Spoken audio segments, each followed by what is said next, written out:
Welcome back. Today I'm doing homemade adobo seasoning, and then a little later on I'm going to do homemade Saison seasoning also.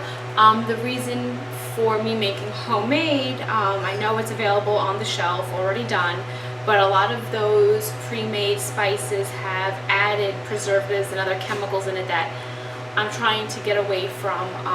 A lot of them also have MSG, monosodium glutamate, which is kind of on the fence right now. Back in the day, everybody says it's, can cause cancer and all these health things and blah, blah, blah. So everybody was doing away with it. Now everybody's kind of slowly putting it back in, saying, no, we're wrong.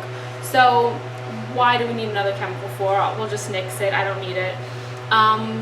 Both Saison and Adobo are made with ingredients that most of us already have in the house.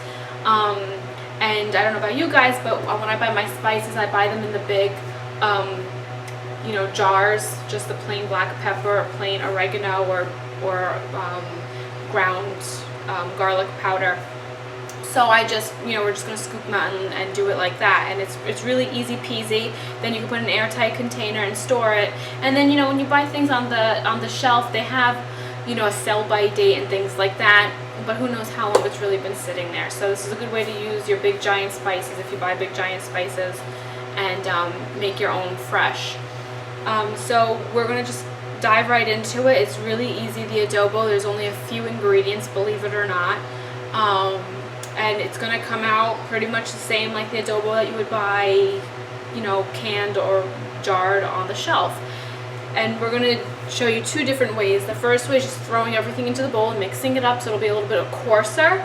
If you want it more powdery, like the kind that you buy in the store, we're just going to throw it in the blender. So you can do it either way. You can leave it a little bit more coarse ground, or you can make it a little bit finer just by throwing it in the blender. So first I'll mix it in the bowl so you can see what the coarse ground looks like, and then we'll hit it up in the blender, give that a few good whirls, and see what that does. So here's my bowl here. I'm gonna just maneuver you. So here's our bowl, and I already have measured out 2 tablespoons of kosher salt. We're going to throw that in. We have 1 tablespoon of black pepper. Now I'm multiplying my recipe threefold because I want a lot. I don't want to have to keep making it over and over again. This is going to be 1 tablespoon of garlic powder. Mine here is actually 3 because I'm, I converted it to 3 times the amount, but you're going to use 1 tablespoon of garlic powder. You're going to use 1 tablespoon of dried oregano and a half a tablespoon of turmeric. Turmeric, this is the kind that I bought because this is what my store had on hand. It's really just for the coloring. There is a little bit of a taste and a little bit of a smell, but that's really what gives adobo that like yellowish color. So this is, I would be making more, but I only have about 1.5 tablespoons here, and you need a half a tablespoon for the recipe. So this is why I'm converting mine to 3 times the amount. Otherwise I'd be making a whole lot more if I had more of this turmeric on hand. But I'm just going to add him to the bowl. We're going to give it a little toss.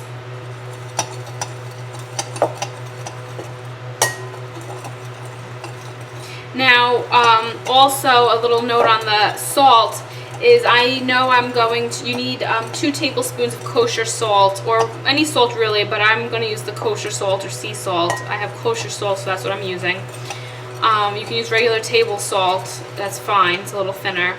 The recipe calls for 2 tablespoons of salt, either way you go in the salt department.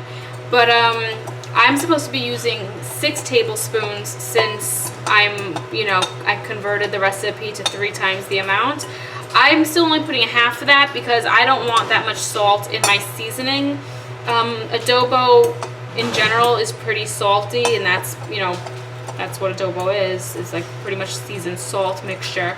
But I like to add salt more on my plate than when I'm cooking, just because this food absorbs salt so much, and then you end up adding more on your plate.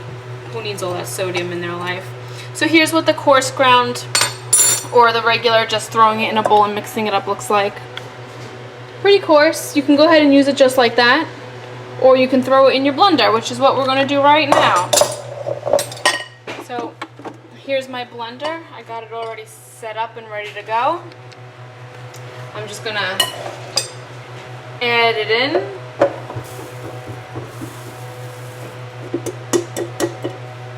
I probably could have used a smaller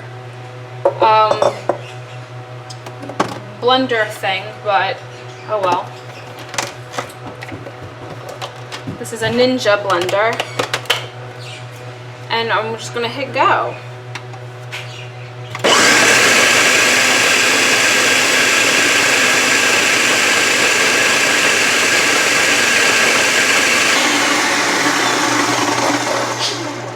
Okay, so we're all blended up. I did stop it occasionally, the blender, give it a good toss around just to make sure all the spices were getting blended evenly.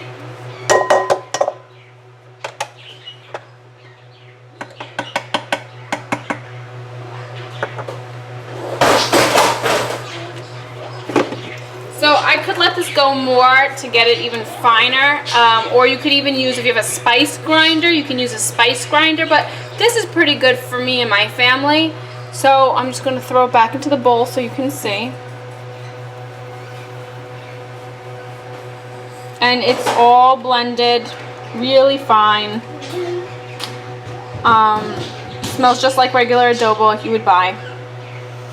And that's it. You should give it a try. It's easy. It's not like it involves a lot of prep work. Most of the ingredients you have already. So you should just give it a try, just because it's chemical free and a lot cheaper because you're buying everything in bulk and making it yourself. So you would store it in an airtight container and use it whenever you need. Alright, so I hope you give it a try. Adios, until next time.